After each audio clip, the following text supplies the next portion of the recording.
How to use a promo code in Subway.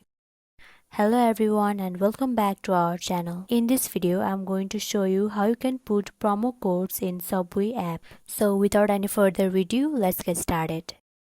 Firstly, what you want to do is open up any of your search browsers. I'm going to open up Safari. Now tap on the search bar and then search for Subway. Now here, click on the first link.